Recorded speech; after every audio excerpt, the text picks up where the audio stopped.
Urdu voice centre में खुशामदीद।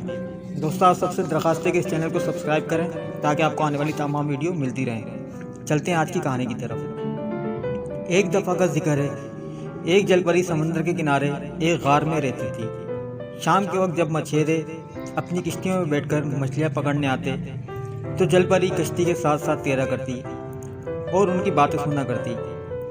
मछेरे मज़े मज़े से अपनी खूबसूरत गांव, हरे भरे खेतों और रंग बिरंगे फूलों का जिक्र करते और ये जलपरी बड़े शौक से इनकी बातें सुनती और हैरान होती। आखिर उसके दिल में ये सब खूबसूरत चीज़ें देखने का शौक पैदा हो गया। एक दिन जलपरी ने अपने दिल में इस दरिया में तैरने का इरादा किया जो इन मछेरों के गांव के साथ बहता हुआ समंदर में गिरता था। एक रात जब चांद ने समंदर को अपनी किरणों का नूरानी लिबास पहनाया तो जलपरी इस दरिया की तरफ चल खड़ी हुई।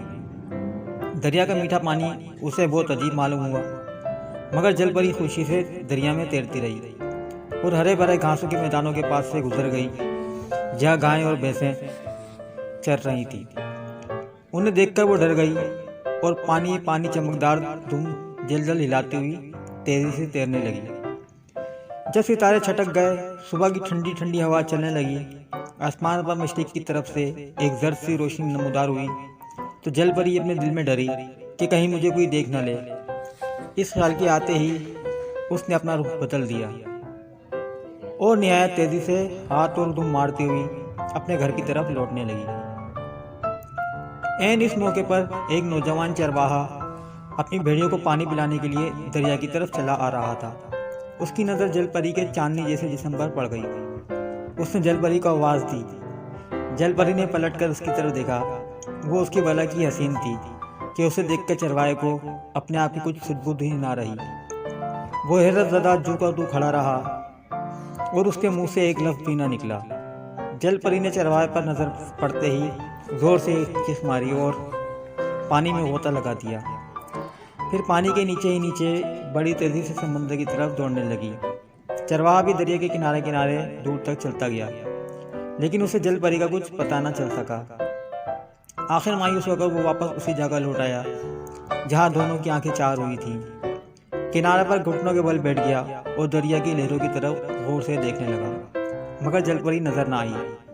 सारा दिन चरवाहा इसी उम्मीद में कि शायद एक दफ़ा फिर उस जलपरी की प्यारी प्यारी सूरत देख लूँ वहीं बैठा रहा, लेकिन जलपरी नजर ना आई। दूसरा दिन गुजर गया, फिर तीसरा दिन भी गुजर गया, मगर जलपरी का कुछ पता न चला। आखिर में चरवाहे ने दिल के हाथों मजबूर होकर हमेशा के लिए दरिया के किनारे बिस्तर जमा दिया। अब तो चरवाहा हर वक्त घंटों घुटनों के बल बैठा रहता और टिकटिकी लगाकर पानी की तरफ बड़े गौर से देखता रहता, लेकिन जलपरी दोबारा नजर ना आई।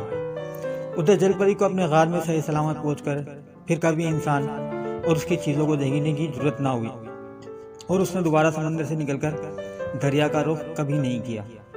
कुछ अरसे के बाद चरवाहे ने भूख और प्यास और गम से वहीं अपनी जान दे दी।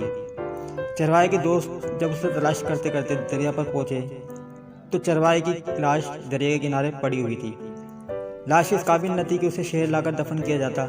चुनांचे उसके सब दोस्तों ने ये फैसला किया कि इसे यहीं दरिया किनारे पर ही दफन कर दिया जाए। दूसरे साल उसकी कब्र से एक नन्ही मुन्नी कोपल फूटी और जब कई साल गुजर गए तो वो कोपल बढ़ते बढ़ते एक बहुत बड़ा और घना दरख्त बन गया। खुदा की शान, ये दरख्त भी चरवाहे की तरह पानी पर झुका हुआ था, जैसे वो किसी की पानी में तलाश में झांक रहा हो। और जब शाम की हवा उसके पत्तों में से गुजरती तो ऐसी आवाज़ पैदा होती जैसे कोई आहें भर कर रो रहा हो। लोगों में ये दरख्त अब तक रोने वाला दरख्त के नाम से मशहूर है। दोस्तों, कहानी कैसी लगी कमेंट्स करके ज़रूर बताएं। शुक्रिया।